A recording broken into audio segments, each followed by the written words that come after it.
KBC में करोड़पति पति। सूरज के जीवन का एक ही फंडा था कि मेहनत तो गधा भी करता है, घर बैठे जो कमाए समझदार वही होता है। इसीलिए उसने कभी नौकरी ही नहीं ढूंढी। इस बात से हालांकि उसकी पत्नी शिखा बिल्कुल भी अग्री नहीं करती थी, पर फिर भी सूरज को समझाना बेकार था। टीवी में कैसे बनोगे करोड़पति का ऐड देखकर उसे लगा कि बस अब तो घर बैठे ही वो करोड़पति बन सकता है, और उसके पीछे उसने अपने सारे सोर्सेस एक्टिव कर दिए। 2 हफ्ते में उसके कलीग के साले के पड़ोसी के बेटे का सोर्स निकलता है जो कि उसे शो में पहुंचा सकता है, और सूरज उससे मिलने चला जाता है। अच्छा, तो हमें मुकेश जी बता रहे थे कि आप हमें शो में पहुंचा सकते हैं। हाँ, उसमें कोई तकलीफ नहीं है। मैं कल अगर कोशिश करूँ तो इसी महीने में आपका नंबर आ जाएगा। अरे ये तो बहुत बढ़िया हो गया। अच्छा, वो सिलेबस और क्वेश्चन पेपर का कोई जुगाड़ है क्या? उसका तो कोई जुगाड़ नहीं है। तो वो वाकई में कुछ भी पूछ सकते हैं? हाँ, वो तो बच्चन जी पर है, जो पढ़ते हैं वो पूछ लेते हैं। पहली कोशिश फेल होने पर अब सूरज के सामने एक बहुत बड़ा सवाल था कि आखिर जवाब कहाँ से लाए। तब शिखा ने एक सजेशन दिया, क्यों ना सूरज अपने चचेरे भाई सुमित से मदद मांगे, जो कि यूपीएससी की तैयारी कर रहा था। हालांकि इतनी मेहनत करना सूरज को समझ में नहीं आता था, पर कोई और रास्ता ना मिलने पर वो आखिर सुमित से बात करता है। अरे सुमित, हमारा कैसे बनोगे करोड़पति के लिए सिलेक्शन होने वाला है, तुम हमें थोड़े चिट बनाने में मदद करोगे क्या?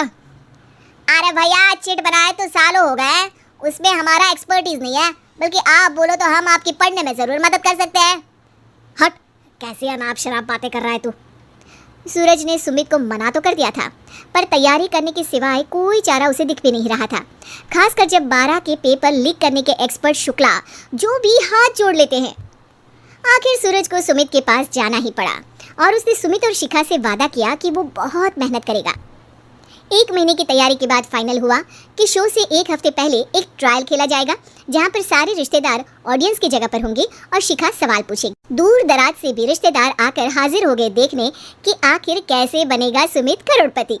सब कुछ सेट था, और इतने में सूरज आकर अपना स्पीच देता है। ये 1 महीना मेरे लिए आसान नहीं था, पर अपने भाई सुमित और अपनी पत्नी शिखा की मदद से मैं इतनी दूर पहुंच पाया हूँ। मेरे मम्मी पापा के आशीर्वाद ने भी बहुत साथ दिया है मेरा। मैं उम्मीद करता हूँ कि आज के शो में आप लोगों को बहुत मजा आएगा। साक्षी पहला सवाल पूछती है, और पूरे कमरे में सन्नाटा छा जाता है। इंडिया में कितने स्टेट्स हैं? 3, सॉलिड, लिक्विड और गैस। अरे रुकिए, तो ऑप्शंस तो देने दीजिए। इतने में 5वीं कक्षा का चिंटू बोल उठता है। अरे क्या मामा, आप तो पहले सवाल पर ही आउट हो गए। अरे बेटा, पहला सवाल तो ट्रायल होता है ना। अरे तुम अब देखना। देखने जैसी बात तो थी ही। सूरज को इतना शांत किसी ने नहीं देखा था। कभी कभी तो लगता था मानो सूरज आंख खोलकर ही सो गया हो। मामा जल्दी करो प्लीज, कल सुबह पनवेल भी तो निकलना है। अरे हट, कंसंट्रेट करने दे मुझे। 3 सवाल में 3 लाइफलाइन खत्म हो चुकी थी, और अब चौथे सवाल पर भी सूरज का मौन नहीं टूटा, पर सूरज अभी भी हार मानने को तैयार नहीं था। उधर हर कोई सूरज को छोड़ सुमित को देख रहे थे। आखिर सुमित ने ही तो पढ़ाया था सूरज को। गजब बेइज्जती है यार। अरे बेटा, तो बाप का, दादा का, भाई का, सबका नाम बुड़वाएगा। अरे 3 लाइफलाइन ले ली तो भी तेरा कुछ नहीं होना है। अरे कोई इतनी बात करता है क्या शो पर? अरे बेटा, शो पर तेरे जैसे भी तो नहीं आते ना। सूरज की ये जंग आखिर 1 घंटे बाद 5वें सवाल पर खत्म हो गई, जब उसने इंडिया के नेशनल बर्ड का नाम कहा, कौवा। अरे बेटा, मजा तो बहुत आया, बस थोड़ा टाइम पर खत्म होता तो आनंद भी आ जाता। ताने बारिश के बूंदों की तरह बरस रहे थे, और सूरज को भी समझ आ रहा था कि ये करोड़पति बनना शायद उसके बस के बाहर की बात है, पर वो आखिर ये बात मान कैसे लेता। वो सख्त लौंडा जो ठहरा, उसने सोचा कि बेइज्जती तो हो ही चुकी है, पर अगर मैं हार नहीं मानूं तो शायद कुछ हो सकता है। शिखा तुम देखना, असली शो में आग लगा दूंगा, आग, करोड़पति बनूंगा मैं। हाँ, सब्जियां खत्म हो गई है घर पे, ले आओ। पहले पति बन जाओ, फिर करोड़पति बनना। अरे गजब बेइज्जती है यार। बेटा, अभी तो घर पर ही हुई है, 1 हफ्ते में तो तुम देश के सामने करवा कर आओगे। वैसे जब टीवी पर जाओ ना, तो बस अपने मम्मी का ही नाम लेना, ठीक है? कोई पूछे तो बोलना कि पापा नहीं है मेरे।